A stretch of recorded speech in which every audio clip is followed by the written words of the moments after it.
त्यांनी जो निर्णय घेतलेला आहे तो आता कसोटीचा काळ आहे, कारण त्यांच्या काही उमेदवारामध्ये आता नक्कीच चलबिचल होणार आहे आणि त्यांचा जर पाठिंबा नसेल तर समाज एकमुखाने त्यांना लिहून दिलं म्हणजे त्याला काही फाशी होणार नाही किंवा हायकोर्ट सुप्रीम कोर्टात काही त्याच्या विरुद्ध खटला चालवता येणार नाही. ते लिहून दिलेलं हे एक सामाजिक नैतिक बंधन आहे त्याच्यात. तर 150 जागासाठी 10 लाख ते 20 लाखाचे क्वांटिटी फॉर्म यायचे.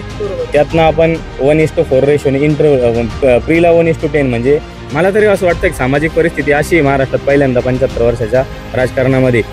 नमस्कार, आज आपण आलो आहोत अंतरवाली सराठी या ठिकाणी. मनोज जरांगे पाटील जो काही आज निर्णय घेणार होते, लढायचं की पाडायचं, नेमके आज त्यांनी काय निर्णय घेतलाय आपण जाणून घेणार आहोत. काय सांगाल एकंदरीत, तुम्ही कुठून आला आहात आणि जरांगे पाटलांनी जो काही निर्णय घेतला त्यावर तुम्हाला काय वाटतं? आम्ही कन्नड इथून आलेलो आहोत. त्यांनी जो निर्णय घेतलेला आहे तो आता कसोटीचा काळ आहे, कारण ज्या मतदारसंघात ताकद आहे त्या मतदारसंघात जवळपास अंदाज आलेला आहे आणि आता अंदाज त्यांनाही थोडा वेळ भेटेल आता 4-5 दिवसात की नेमकी कोणत्या मतदारसंघात लढायचं आहे आणि ते मतदारसंघात ते लढतील. आणि जे राहिलेले मतदारसंघ आहे तिथं पाडायचं कसं आहे की ज्यांनी आरक्षण दिलं नाही त्यांना धडा भेटेल. आणि यामध्ये एक नक्की होऊ शकेल, माझा वैयक्तिक ॲनालिसिस आहे की पक्षामध्येही काही लोकांना आता स्पष्ट भूमिका करणं आहे की मराठा समाजाला ओबीसी आरक्षण देणं योग्य आहे का अयोग्य आहे. कारण त्यांनी जर भूमिका केली नाही पक्षाचा, उदाहरणार्थ 6 पक्ष जे आहेत जे सध्या विरोधी पक्ष आणि सत्ताधारी पक्ष असे म्हणता येईल, त्यांच्या काही उमेदवारामध्ये आता नक्कीच चलबिचल होणार आहे आणि त्यांना लिहून द्यावं लागणार आहे की आमची मागणी योग्य ओबीसी म्हणून आम्ही पाठिंबा आहे का नाही आहे. त्यांचा जर पाठिंबा नसेल तर समाज एकमुखाने त्यांना विरुद्ध राहील आणि त्यांना पाडण्यासाठी तत्पर राहील. जर आपण त्या बॉन्डवर लिहून घ्यायचं पाहिलं, जर एखादा उमेदवार निवडून येत असेल तर मग सगळेच लिहून द्यायला तयार होतील असं वाटत नाही का? नाही होणार, कारण पक्षाचा प्रोटोकॉल असतो त्यांचा. पक्ष जोपर्यंत पॉलिसी ठरवत नाही तोपर्यंत त्यांना लिहून देता येत नाही. आणि दिलाही त्यांच्या पक्षाची पॉलिसी त्यांना अगोदर विश्वासात घ्यावं आणि त्यांनी पक्षाने जर त्यांना अलाउड केलं तसं की तुम्ही लिहून द्या, याचा अर्थ पक्षाची पॉलिसी मग आता तशी काही नाही. उद्या विधान भवनात ती एक मेजॉरिटी होईल की लिहून दिलेल्यांना देवा पालन करावं लागेल ना. लोकप्रतिनिधी शब्दाला किंमत आहे. लिहून दिलं म्हणजे त्याला काही फाशी होणार नाही किंवा हायकोर्ट सुप्रीम कोर्टात काही त्याच्या विरुद्ध खटला चालवता येणार नाही.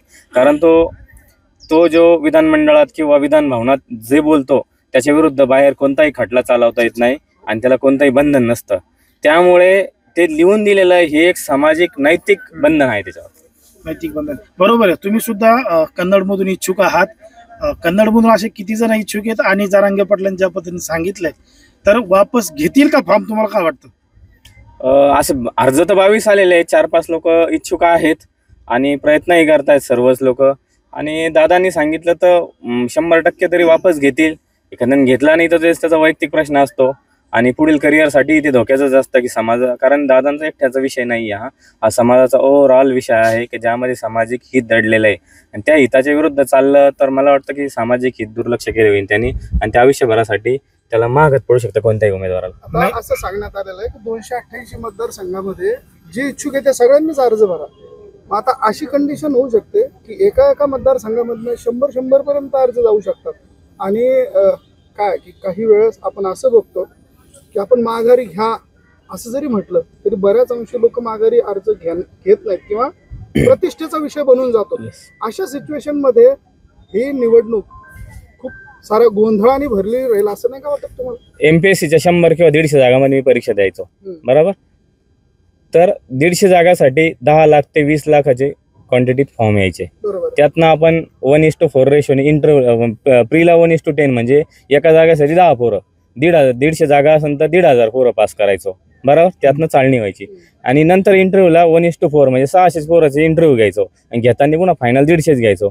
त्यामुळे ह्यावेळेस 100 लोक फॉर्म भरत असतील तर क्वालिटी मटेरियल भेटेल. मला असं वाटतं की एकच जणाचं निवड करता येईल आणि बाकीचे जे ज्यांची क्वालिटी नाही आहे किंवा समाजाप्रती कटिबद्धता त्या लोकांना हे करता येईल. आणि फॉर्मची फीस जी 10,000 रुपये ओपन कॅटेगरीसाठी आणि रिझर्वसाठी 5,000 रुपये ती वापस भेटणार आहे आणि गोंधळाला वापस घेतील लोक.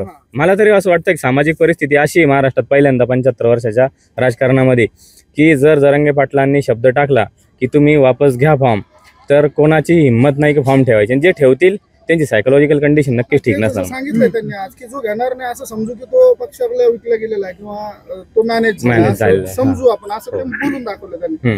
आता जसं तुम्ही MPSCचं उदाहरण दिलं, त्यातली जी निवड प्रक्रिया आहे ती निवड प्रक्रिया आणि इथली जी निवड प्रक्रिया असणार आहे समाजाच्या वतीने एकच उमेदवार देणं मग दुसरा जर असेल तर निश्चितच तिथे मग पुन्हा एकदा युतीचा फायदा किंवा बीजेपीचा फायदा, आघाडीचा फायदा, असे समीकरण समोर येऊ शकतात.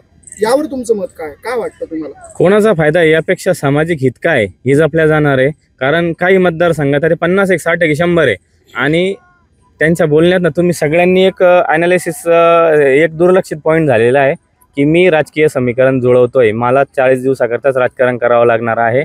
म्हणजे ते सेंटेन्स बऱ्याच लोकांनी लक्षातच घेतलेलं नाही. ते आणखीन काय समाजाचा हा 40 दिवस तर राजकीय समीकरण जर जुळले तर मग ते 288 पण होऊ शकतात, नाहीतर 50 मी राहील, 88 पण राहील. राजकीय समीकरण ते आजपासून जुळवतील तर तो मास्टर स्ट्रोक असणार आहे असं मला वाटतं. आता चर्चेतला जर का आपण मुद्दा उपस्थित केला तर पहिलाच प्रश्न असा होता की उमेदवार दिले तर फायदा युतीचा, उमेदवार नाही दिले तर फायदा आघाडीचा. तर हे समीकरण कुठेतरी आता सर्वसामान्य जनतेमध्ये एक नरेटिव्ह हात चाललेला आहे किंवा जातोय आणि ह्या नरेटिव्हला घेऊन प्रचंड लोकांमध्ये अस्वस्थता आहे. त्याबद्दल काय सांगाल? आज तर स्पष्ट सांगितलंय लढायचं म्हणून, त्यामुळे मला वाटतं त्या नेरेटिव्ह आता बाद झालेला आहे की बाबा हे महायुतीचा किंवा बीजेपीचा कोणाच तरी एकाचा फायदा होणार आहे. तर दोघांचाही आता दोघांनाही उमेदवार, हे बघा यांच्याकडे 50 उमेदवाराची 100 उमेदवाराची क्वांटिटी. मग आज तिन्ही महाविकास आघाडी किंवा महायुती त्यांचे उमेदवार ठरायला आता त्यांना फार कसरत लागणार आहे. कारण हे कोण देणार आहेत, मराठा समाज कोण देणार आहे याच्याकडे उत्सुकता लागलेली राहील. आणि ती एक मेजर स्ट्रोक असेल की यांनी आजही भूमिका जी आहे लढाईची सांगितली, परंतु आजही गॅसवर ठेवलेलं आहे. त्यामुळे मला वाटतं की आणखीन त्यांची परेशानी वाढलेली, कमी झालेली नाहीये. आणि लोकांचा जो डायलेमा आता संपलेला आहे, इथून जाताना लोकांनी हे कळालंय लढायचं. पण इथं जमलेल्यापैकी जे लोकांना वाटतंय की मला उमेदवारी भेटावं, मला उमेदवारी प्रत्येकाला, त्यांची निराशा झाली असं मला वाटतं.